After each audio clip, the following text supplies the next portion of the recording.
Hi, my name is Natalie Ledwell, and today I'm going to be talking about 8 little-known health tips, especially for women, that can make all the difference in our life. Now, we all know that exercise, drinking water, and eating our veggies are the foundation for a healthy lifestyle. Yet there are certain things that we tend to overlook that can drastically impact our health if we give them a proper attention. So here are 8 little-known health tips, especially for women, that will make you feel 10 years younger. So number 1 is to balance your hormones. Now, one of the most important things that I've learned about health is that balance is the key. And since hormones regulate our moods, our ovulation, our reproduction, pregnancy, and everything, balancing our hormones is crucial for our wellness.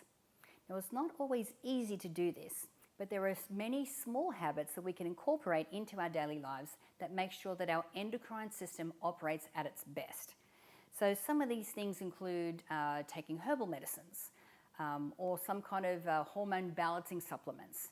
I know I have a number of my girlfriends, I'm 50 now, so a number of my girlfriends around my age are taking bioidentical hormones. And they say that this kind of therapy is like the best thing that they've ever done. Others even have the power to balance their chakra system. And if you're doing some kind of chakra energy balancing system, that really helps as well. So choose the one that's best for you. And don't forget to consult your physician, especially when it comes to our hormones. Number 2 is to consume enough magnesium. So did you know that over 75% of the US population are deficient in this mineral? Now, magnesium is the 4th most abundant mineral in your body, and often it's the one that's most overlooked. So symptoms, if you are lacking in magnesium, would include things like muscle twitches or cramps, osteoporosis. If you get regular headaches, that's often a symptom as well. Sensitivity to noise, kidney stones, constipation, so much more. And the thing is, with magnesium, I always take it at night because it really helps you get a good night's sleep. Now, the good news is that by adding high magnesium foods to your diet, you can reverse the effects of this deficiency. So if you think you're lacking in this mineral, either take a great supplement or you can actually start eating more magnesium-rich foods. Now, number 3 is to consider an allergy test. If you've got like chronic fatigue, if you've got bloating, constipation, sudden weight gain, all of these things could be due to a food sensitivity. And because you didn't have the food sensitivity before, it doesn't mean that you might not have it now. So many different things are happening with our food right now, and there's so many different additives that we don't really know about. So an allergy test sometimes can be looked on as controversial, but they can really help you to narrow down and find out exactly what triggers allergies. Now, allergy tests alone are generally not enough. It's important to have a doctor's exam and consider your medical history first to help diagnose some of these allergies as well. Now, I know that with all my girlfriends that are in the health industry, they normally go, look, if people start to cut out things like sugary foods, which often have a lot of additives, anything with gluten, and any dairy, that normally clears up a lot of allergies straight away because of the things that are being added into those foods. So maybe start there first, get an allergy test, and consult your doctor. Okay, so number 4 is to treat your number 1 source of stress. Now, stress not only triggers physical and mental illnesses, but it also worsens any health conditions that you may already have. And while it may not be possible to completely remove stress from your life, I mean, we live in a pretty stressful world, it is important that you learn how to manage it. Okay, so stress and worry and anxiety develop in different ways in each of us. And for some of it's weight loss, for some of it's weight gain, sometimes it's stomach issues, it can be ulcers, skin rashes, it manifests differently for each of us. So this is why it's essential that you take the time to discover what methods work best for you as well. So I find that taking my puppy Bella out for a walk along the marina, it really helps me to clear my mind, and it really helps to ease the pain in my chest that I get when I feel stressed out. Even if it's something where I can't take her out for a walk and I don't have that opportunity, I will just push back the computer or the phone or whatever that's causing my stress at the time, and just take some really nice, slow, deep breaths. So I get back to center. It stops my mind from racing and feeling like it's overwhelmed, and I can get back to a place where I can make better decisions from a place of calm rather than a place of stress. You know, even if I can just get out on the balcony and feel fresh air on my face. And the other thing I make sure I do is exercise. If I keep exercising every day, it keeps me grounded and I feel like I have more fitness to be able to handle whatever my day is throwing at me. So you might find that a good cry or a chat with your best friend or a family member might also help you to release a lot of this worry as well. Because it's going to, or maybe you could go to a counselor or a therapist, whatever works best for you. But make sure that you don't suppress it, as it's going to show up in your body in more ways than one, and it really ages you as well. It's not a good look. Okay, so number 5 is pay attention to bone density. Now, most of us don't pay much attention to our bone density unless we have a bad joint pain or, you know, we need to see a doctor about, you know, some kind of, you know, aches and pains that we have. But what most of us don't realize is that building healthy bones from early adulthood is extremely important. So once you reach the age of 30, you have reached peak bone mass. And if that bone mass is not strong enough, then there's a bigger chance of developing osteoporosis or fragile bones as you get older. Now, fortunately, many nutritionists and lifestyle habits can help you build strong bones and maintain them as you age. So things like consuming vitamin D and vitamin C, incorporating weightlifting into your exercise routine.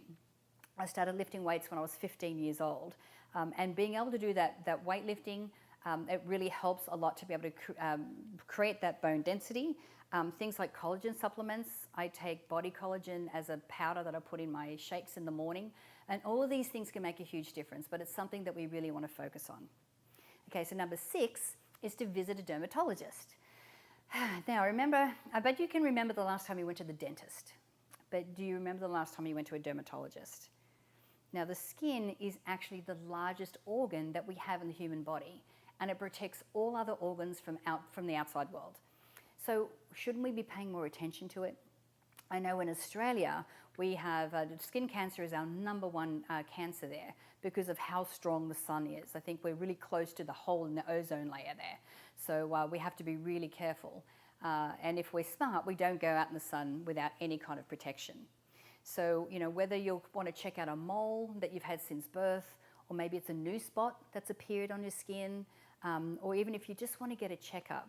Because especially if you travel and you're in different kinds of sunlight and in different parts of the world, it's important to get a full skin exam at least once a year. So dermatologists can also educate you about how you can protect your skin and how you can understand it, how you can watch for different changes in your skin and recommend the best products for how you can look after it. Okay, so number 7 is to maintain a healthy gut. Whew. You know, one year I stayed in the US for Christmas. Normally I go home to Australia for summer, but I stayed during the winter and I got some kind of flu. It took me nearly 2 months. Actually, it took me 2 months to get rid of this thing. And I tried everything until a girlfriend of mine said to me, no, you know, you need to go and get some probiotics. I had to mass dose the probiotics so I could kill whatever was in my gut, because a lot of our illnesses and things that we have in our body all come from the gut. 70% of the immune system is ruled by our gut. Now, every time we eat, we're also feeding about 100 trillion bacteria that live inside our guts. So the health of your gut determines what nutrients are being absorbed, what toxins and allergens and microbes are being released. So these microbes affect your weight, and they also affect your mood and many other things, you know, the bloating. Enough with the bloating. So having a healthy gut goes way beyond proper digestion and absorption. It's essential for overall health, and it's also been linked to brain health as well. So if you'd like to protect your gut while you're enjoying, you know, a flatter belly, eating fermented foods like kefir, yogurt, kimchi, and things like sauerkraut, these really help to manage the microbes in your gut, and they also help to manage your stress levels as well. Healthy belly, healthy everything else. Okay, so number 8. Number 8 is to uncover your limiting beliefs. So if you found it challenging to be healthier, and you've already tried everything from eating healthy to exercise to diets, and you still can't get the fit and youthful healthy body that you deserve, then did you know that your own mind could be the one to blame? More specifically, neuroscience tests show us that there are at least 3 limiting beliefs in your mind that sabotage your habits, your cravings, and your emotions, and block you from losing weight no matter how hard you try. Now, I once struggled with losing weight, and I felt that I was judging other people about the way that they looked, when really, in reality, what was happening was because I didn't feel good about myself and I was judging myself. And when I was always in this judgy, blaming myself, beating myself up, judging other people, then the weight would never budge. So when I discovered this and realized it was my limiting beliefs that were holding me back, it was an absolute game changer. So this is why it's so important to uncover what's sabotaging your health goals. Now, before I go, I'd love to know, do you have any health tips that you'd like to share with the community? Please share them in the comment box below. My name is Natalie Ledwell, and stay tuned for a new release every Thursday and Saturday, and thanks for watching.